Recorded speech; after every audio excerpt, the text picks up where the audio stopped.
मैं सिद्ध कर दूंगा कि आप बेईमान हैं, बेईमान हैं। अगर आप संजोग से ईमानदार निकल गए तो आपको सैल्यूट। लेकिन वीडियो को पूरा देखिएगा, आज आपको समझ में आ जाएगा कि आप ईमानदार हैं कि बेईमान हैं। आप किसी भी पद पे कार्य करते हैं, किसी भी व्यवस्था से जुड़े हैं, किसी भी धर्म से जुड़े हैं, किसी भी संप्रदाय से जुड़े हैं, इससे मतलब नहीं है। आप उसको कुछ देर के लिए किनारे रख दीजिएगा, अपने आप को इंसान समझ लीजिएगा। इंसान समझकर ज्ञान और प्रेम सामने रखकर हमारी बातों को सुनिएगा, गौर से सुनिएगा, विवेक का प्रयोग कीजिएगा, अपने बुद्धिमानी का नहीं, अपने दिल का प्रयोग कीजिएगा, दिमाग का नहीं। आप चाहे किसी भी धर्म को, किसी भी धर्म के, आप ईमान पे नहीं हैं, आप सत्य नहीं हैं, आपके अंदर सच्चाई नहीं है, आपके अंदर प्रकृति नहीं है, आपको जीवन का ज्ञान नहीं है, आप बेईमान हैं, अपने पद पे ईमानदार नहीं हैं। आप बेटा होंगे, बाप होंगे, बहन होंगे, माँ होंगे, शिक्षक होंगे, गुरु होंगे, मालिक होंगे, नौकर होंगे, प्रजा होंगे, राजा होंगे, कर्मचारी होंगे, अधिकारी होंगे, कुछ भी हो सकते, कुछ भी। आप विचार कीजिए, अपने आप को पढ़िए, अपने आप को सर्च कीजिए, क्या आप किस पद पे सत्य हैं, किस दायित्वों की पूर्ति आप ईमानदारी से करते हैं। कोई ऐसा दायित्व है जिसकी पूर्ति आप पूरी ईमानदारी, पूरी निष्ठा से करते हैं? अगर आप पूरी ईमानदारी से नहीं करते हैं तो आप ईमानदार नहीं हैं, आप बेईमान हैं। गौर कीजिए, महसूस कीजिए, कोशिश कीजिए, समझिए, अपने आप को समझिए, अपने नेतृत्व को समझिए, नेतृत्व को समझिए और महसूस कीजिए क्या आप उसी नेतृत्व की पूर्ति आप ईमानदारी से करते हैं।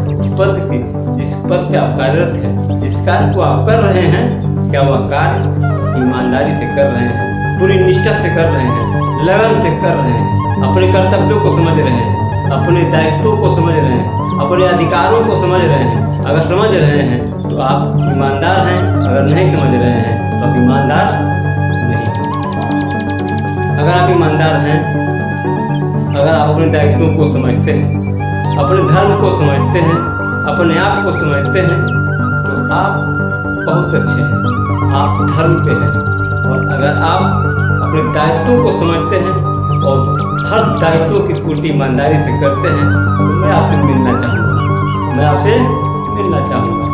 और मैं उम्मीद करता हूँ कि अगर आप ईमानदार होंगे तो वास्तव में आप भगवान को जानते होंगे, इस विधान को जानते होंगे, इस विधान की सच्चाई आप जानते होंगे, इस दुनिया की सच्चाई जानते होंगे। आपको देखकर मेरे सारे पाप धुल जाएंगे, क्योंकि ईमानदार वही होगा जिसमें ईमान होगा। ईमान, और जिसमें ईमान होगा उसमें भगवान होगा, जिसमें ईमान होगा उसमें भगवान होगा। आपका दर्शन करके मैं धन्य होगा। अगर कोई भी ईमानदार हो, अपने पद पे ईमानदार हो, अपने कार्यों में ईमानदार हो, अपने गुण में ईमानदार हो, अपने धर्म पे ईमानदार हो, अपने फर्ज पे ईमानदार हो, मैं देखना चाहूँगा। इस देश में कोई भी हो, अगर ईमानदार हो मुझे देखना चाहूँगा, नहीं देखना चाहूँगा।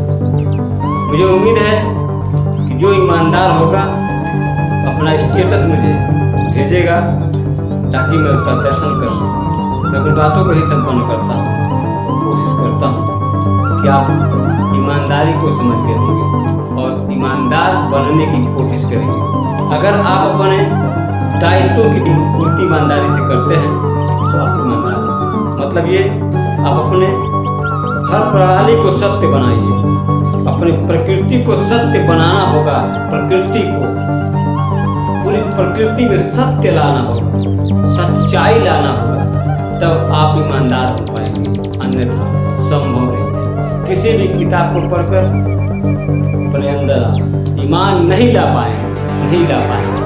आप ईमान को समझ ही नहीं पाएंगे, ईमान को समझ ही नहीं पाएंगे। ईमान को कौन समझेगा? जो साधना करेगा, जो ईमान को जानने की कोशिश करेगा। किताबों से पढ़कर ईमान नहीं जान सकते आप, नहीं समझ पाएंगे आप। ईमान क्या है, क्या है ईमान, मैं अगले एपिसोड में बताऊंगा। तब तक आप समझिए आपके पास ईमान नहीं है। ईमान क्या है और कैसे आता है आने वाले एपिसोड में बताऊंगा। तब तक आप खुश रहिए, मुस्कुराते रहिए, महसूस कीजिए कि ईमान अब आएगा।